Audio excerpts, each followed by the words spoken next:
Is the pelvic exercise you can see on screen now an exercise that will treat fecal incontinence? Hi, I'm Michelle, and unfortunately, no, this exercise is a buttock exercise for strengthening the buttock muscles. The correct fecal incontinence exercises to do are what physiotherapists call pelvic floor exercises, and they're also known as anal sphincter exercises. Today, I'm going to guide you through exactly how to do these pelvic floor exercises to treat bowel incontinence. And this means you might be a man that's experiencing unwanted loss of feces, perhaps soiling of the underwear, perhaps unwanted loss of gas, perhaps smearing on the underwear after you've emptied your bowel. Now, these exercises involve two essential components, and both components are equally as important. We're going to start now. We'll go through the exercises step by step, and then we'll talk about how many exercises you need to do if you're a beginner starting out. So I'd like you to start now. Best positions to start these pelvic floor exercises are lying down. You can either lie down on your back with your knees bent, or alternatively lying on your side with a pillow supporting your head, again with your knees bent. If you're able to do the exercises in standing, I strongly encourage you to do that as well. But I think you'll find that lying down is the easiest position when you first start out. Now, here are the two essential components of the exercise that you need to know. The first part is an anal squeeze. Now, this involves tightening the anal sphincter and training the strength of part of the anal sphincter, and this is known as the external anal sphincter. A sphincter is something that closes off a passage and contracts in the body. The anal sphincter closes off when it tightens to stop stool from emptying from the bowel. So it's very important that this muscle is strong, but it's not the only muscle. Stay with me because we've got the other most important muscle coming up next. Now, to train the anal sphincter, this is what you do. Either lying on your side or lying on your back, I'd like you to visualise the anal sphincter where you are. If you'd like to, you can use a finger or two fingers over your underwear or in contact with the sphincter to feel what it does. When you start, the sphincter, the opening to the anus, should feel relaxed. This is really important. So if it's feeling tense and tightened, I'd like you to have a breath into your belly, slow and deep, relax your belly, and you should feel your anal sphincter relax and let go just a little bit. Now, from this position, this is what I want you to do. I'd like you to very, very gently, starting out, is to tighten that sphincter around your finger, tighten it closed just gently. If you can, keep your buttocks relaxed, keep your tummy relaxed, breathe if you can, and now relax and let it go. Now that's the very first part, is tightening the anal sphincter and relaxing and let it go completely. Now the second really important part, which is equally as important as the first part, is exercising the levator ani muscles. And these levator ani, if you think about levator ani, means lift the anus. And this is what these muscles do. In particular, a muscle called puborectalis.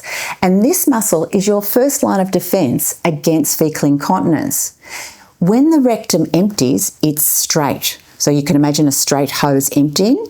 Puborectalis puts a kink in the hose to stop the feces moving down out of the anus. So how do you exercise this? This is what you do. Again, you're going to be squeezing the anus closed, but this time we're going to lift inwards. Your puborectalis muscle runs from this pubic bone, the bone behind your penis, down here, and it loops around just in front of your tailbone and back up here. So can you imagine lifting your tailbone up towards your penis at the front, towards the base of your penis?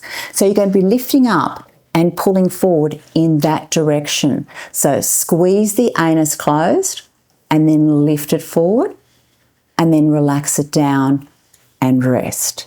How did you go with that? So let's put part 1 and part 2 together for a complete pelvic floor exercise for treating fecal incontinence. This is what we do. So lying on your side or lying on your back, take a relaxed breath in and out, and I want you to relax your belly and relax and let go of the anal sphincter to start.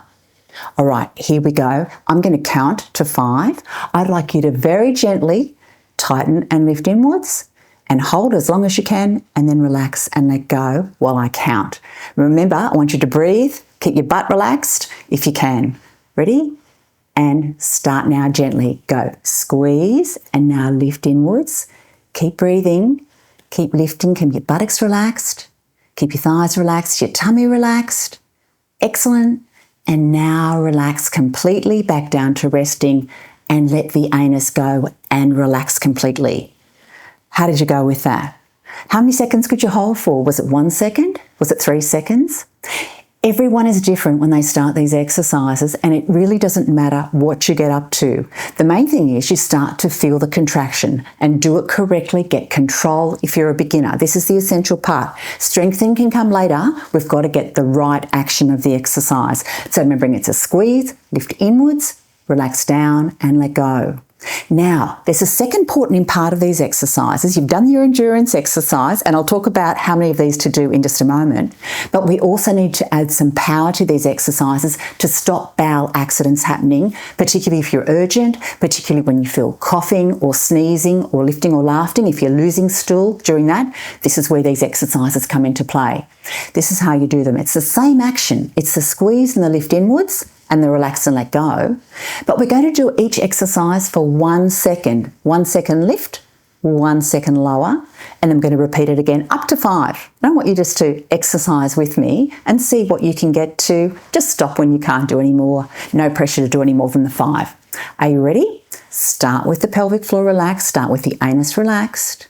Breathe into the belly. Let the anus soften. Now let's go. Squeeze, lift inwards. Relax, let go. And again, squeeze, lift inwards, and relax, let go. Keep your buttocks relaxed, squeeze, lift inwards.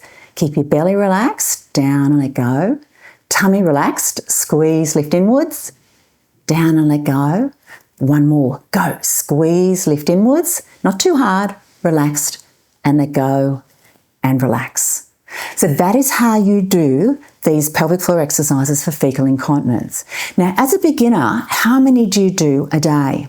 All right, so for your long exercises, you do how long and how many you're able to do when we just tested. So say, for example, you just did a 2-second hold. That's how long you hold for.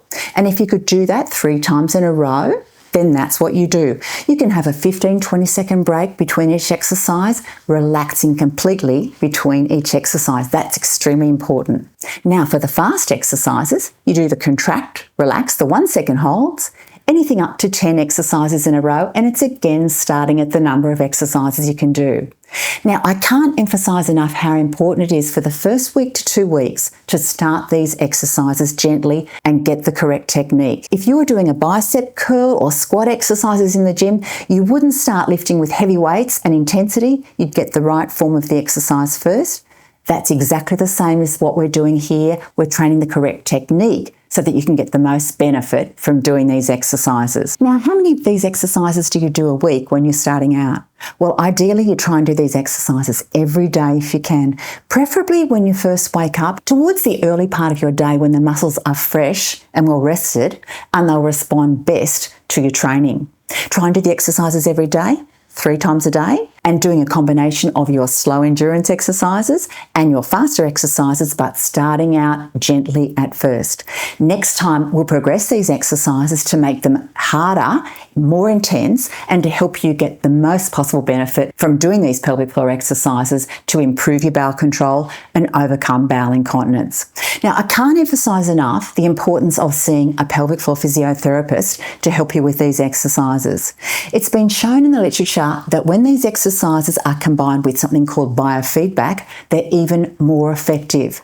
And physiotherapists will help you with biofeedback. We did a little bit of biofeedback in terms of feeling through the anus and feeling that area, but we have special equipment that helps you know that you're doing the exercises correctly. So this is a really important thing to do if you have access to a pelvic floor physiotherapist in the area where you live. So I really hope these exercises help you know how to start your fecal incontinence exercises, and I look forward to exercising with you in the next video. Goodbye for now.